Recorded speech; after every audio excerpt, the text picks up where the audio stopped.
TikTok பார்த்து கொண்டிருக்கும்போது, செய்திகள பார்த்து கொண்டிருக்கும்போது, சில வீடியோக்கள நான் பார்க்க கிடைச்சது. அதாவது கடந்த 24 மணித்தியாலத்துல கொழும்பில் வீசிய இந்த மினி சூறாவளியால பல இடங்கள் பாதிக்கப்பட்டிருக்கு.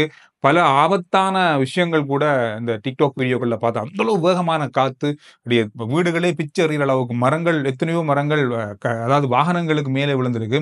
இந்த மாதிரியான விஷயங்கள் பார்த்து கொண்டிருக்கும்போது, பல அரசியல் செய்திகளையும் பார்க்க கிடைச்சது. அதுக்கிடையில இந்த வீடியோ பாருங்க, சரியா அச்சு அசல் உண்மையாவே வீடியோ பண்ண மாதிரி இருக்கு. ஆனா இது ஏஐ வீடியோ.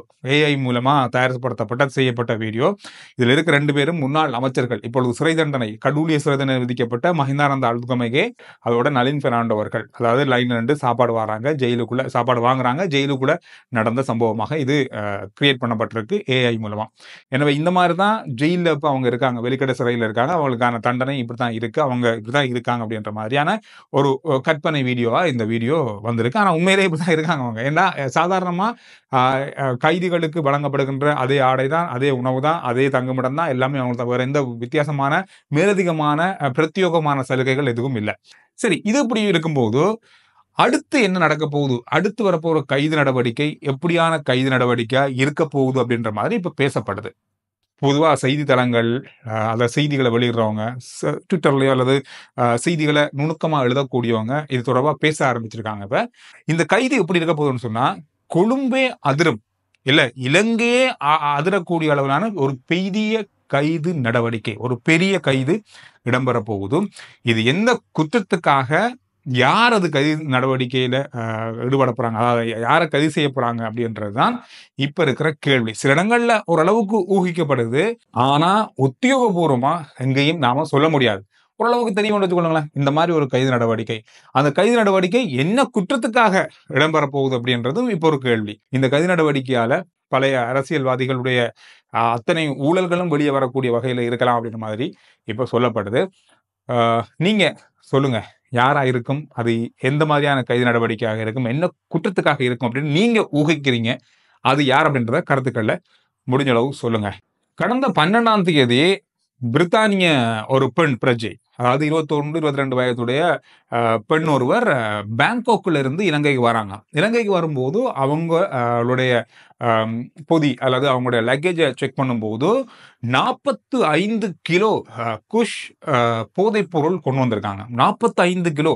இந்த பெறுமதி என்றது அண்மை நாட்களா, நீண்ட காலத்துக்கு பிறகு ஒரு தனிநபர் ஒரு விமானம் மூலமாக கொண்டு வந்த அதிகூடிய போதைப் பொருளுடைய நிறை என்று சொல்றாங்க. இந்த போதைப் பொருள் அவங்க கடத்தி வந்து அவங்க கைது செய்யப்படுறாங்க. நீதிமன்றத்தில் ஆஜர்படுத்தப்படுறாங்க. அவங்களுக்கு 14 நாள் அதாவது விளக்கமறியல் வைக்கப்படுது. இந்த விளக்கமறியல் காலத்துக்குள்ள இவங்கள வந்து சந்திக்கிறதுக்கு ஊடகவியலாளர்கள் அப்படின்ற அடிப்படையில, நண்பர்கள் ஊடகவியலாளர்கள் அடிப்படையில சந்திக்க வராங்க. அவங்களுக்கான சந்திப்புக்கான அனுமதியும் வழங்கப்பட்டிருக்கு. இவர்கள் அந்த பெண்ணிடம் வந்து பல கேள்விகளை கேட்டிருக்காங்க. எப்படி இருக்கு, என்ன மாதிரியான ஜெயில், அதாவது உள்ளுக்கு என்ன மாதிரியான சலுகைகள் இருக்கு, இந்த மாதிரியான விஷயங்கள் வந்து கலந்துரையாடப்பட்டிருக்கு. அவங்க தொடர்பாக பேசியிருக்காங்க. ஆனா இவங்க வந்து கேமரா மூலமா அல்லது அல்லது இப்படி இந்த ஸ்டிக்கர் கேமரா அல்லது நார்மலா இப்ப நிறைய இருக்கு, ஸ்பை கேமரா நிறைய இருக்கு. அந்த கேமரா மூலமா இவங்க அத ரெக்கார்ட் பண்ணியிருக்காங்க. அந்த ஒளிப்பதிவு, அந்த வீடியோ வந்து யுகேனுடைய இணையதளத்துல வெளியாகி இருக்கிறது. இந்த வீடியோ தொடர்பாக இப்பொழுது பரவலா பேசப்பட ஆரம்பித்திருக்கிறது. காரணம்னு சொன்னா, ஜெயிலுக்குள்ள, அதாவது இலங்கையினுடைய ஒரு ஜெயிலுக்குள்ள ஒரு வீடியோ கேமராவை கொண்டு ஒரு கைதியிடம் பேசி அந்த வீடியோவை ஒரு மீடியா அதை வந்து பப்ளிஷ் பண்றது அப்படின்றது அவ்வளவு இலகுவான காரியம் இல்லை. இது சட்டத்துக்கு முரணான ஒரு விஷயம். இது அனுமதி பெறப்படாமல் பெறப்பட்ட வீடியோ காட்சி. இந்த வீடியோ காட்சி தொடர்பாக இப்பொழுது பரவலா பேசப்படுது. அந்த பிரஜை நீதிமன்றத்தில் ஆஜர்படுத்தப்பட்டிருக்காங்க. இது தொடர்பாக அவங்க சொல்லிருக்க விஷயம் என்னன்னு சொன்னா, அவங்க வந்து பேசினாங்க. ஆனா அவங்க ஒளிப்பதிவு, அதாவது கேமரா மூலமா வீடியோ பண்றாங்கன்னு தனக்கு தெரியாது. ஆனா ஜெயில இருக்கிற குறைபாடுகள் பற்றி தான் அவங்களோட பேசியிருந்தேன் அப்படின்ற மாதிரி சொல்லியிருந்தாங்க. ஆனா இதை வீடியோ பண்ணப்படுதுன்னு தனக்கு தெரியாது அப்படின்ற மாதிரி சொல்லியிருக்காங்க. அது மட்டும் இல்லாம அவங்களுக்கு விளக்கமறியல் காலம் இப்பொழுது நீடிக்கப்பட்டிருக்கு. இந்த பெண் வந்து போதைப் பொருளை கொண்டு வந்திருக்காங்க.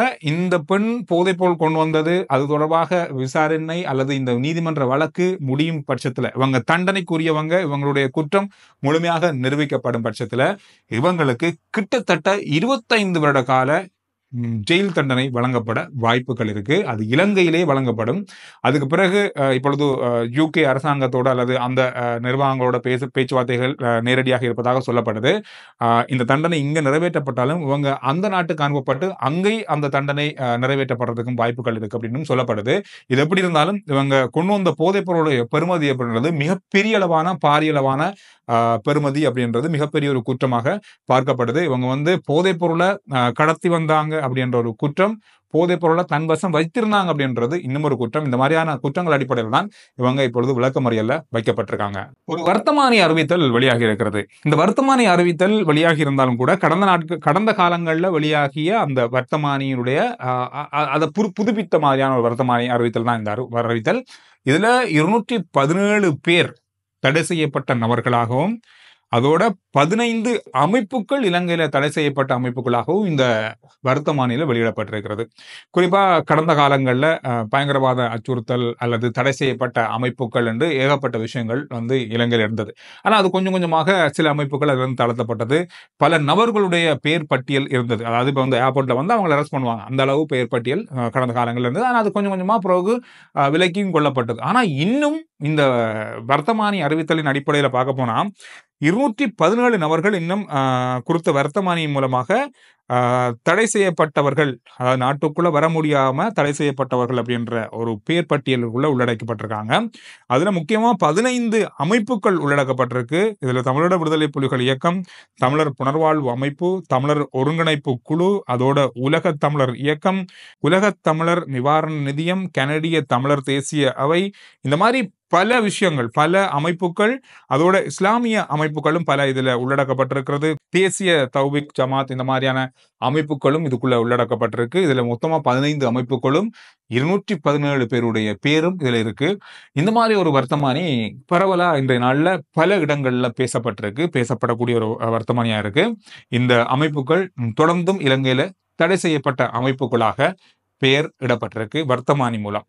இலங்கையினுடைய 13 மாவட்டங்கள்ல காலநிலை மாற்றம் ஏற்பட்டிருக்கு. இதுல கொழும்பு அதிகளவான காற்றின் காரணமாக பாதிக்கப்பட்டிருக்கு.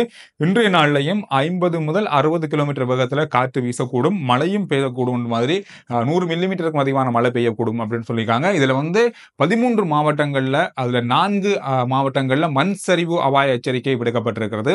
தொடர்ச்சியாக தேவையில்லாம வெளியில போறது, குறிப்பா வாகனங்களை பாதுகாப்பு இல்லாத மரங்களுக்கு கீழே அல்லது விழக்கூடிய அளவிலான கட்டிடங்களுக்கு கீழே வாகனங்களை பார்க் பண்றது அல்லது நிறுத்தி வைக்கிறது தவிர்த்துக் கொள்ளுமாறு சொல்லப்பட்டிருக்கு. கடந்த 24 மணித்தியாலத்துல, இந்த காலை 8 மணியோட முடிவடைந்த 24 மணித்தியாலத்துல 50,000க்கும் அதிகமான மின்தடை தொடர்பான முறைப்பாடுகள், 50,000க்கும் அதிகமான மின்தடை தொடர்பான முறைப்பாடுகள் கிடைக்கப்பெற்று இதுல 30% வேலைகளை முடிவுக்கு கொண்டு வந்திருக்காங்க. மதியம் 1 மணி வரைக்கும் கிட்டத்தட்ட 50% வேலைகள் இப்பொழுது முடிவடைந்திருக்கா சொல்லப்பட்டிருக்கு. இன்னும் தொடர்ச்சியா இது தொடர்பாக மீட்பு பணி, அதாவது மின்சாரத்தை மீள இணைக்கிற பணிகள் தொடர்ச்சியாக இடம்பெற்று வருவதாகவும், சில இடங்களில் தற்காலிகமான இணைப்புகள் வழங்கப்பட்டாலும் நிரந்தரமான இணைப்புகளுக்கான வேலைகள் தொடர்ச்சியாக இடம்பெற்று வருவதாக சொல்லப்பட்டிருக்கு. உள்ளூராட்சி சபை அமைக்கிற தொடர்பாக பல கட்சிகளோட அரசாங்கம் பேசி வருது. அந்த அடிப்படையில உள்ளூராட்சி சபை பல பிரதேசங்கள், குறிப்பா மலையக பிரதேசங்கள்ல ஆட்சி அமைக்கிறதுக்கான ஒத்துழைப்பு அல்லது அவங்களுடைய அனுமதியை வழங்குறதுக்கு இலங்கை தொழிலாளர் காங்கிரஸ் அரசாங்கத்தோடு சேர்ந்து இந்த உள்ளூராட்சி சபைகளை ஆட்சி அமைக்கிறதுக்கான வாய்ப்பை உருவாக்குறதுக்கான வாய்ப்புகள் இருப்பதாக இப்ப பேசப்படுது. இந்த விஷயங்கள் தான் இன்றைய நாளில் அதிகமாக பார்க்கப்பட்ட செய்திகள். RJ Chandru report YouTube channel, Facebook page, WhatsApp channel, இது எல்லாத்தையும் ஃபாலோ பண்ணுங்க. வாட்ஸ்அப் சேனலோட லிங்க் டிஸ்கிரிப்ஷன்லையும் முதல் கமெண்ட்லையும் இருக்கு. ஃபாலோ பண்ணுங்க. உடனுக்குடனான சுருக்கமான செய்திகளை நீங்க அதுல அறிந்து கொள்ளலாம்.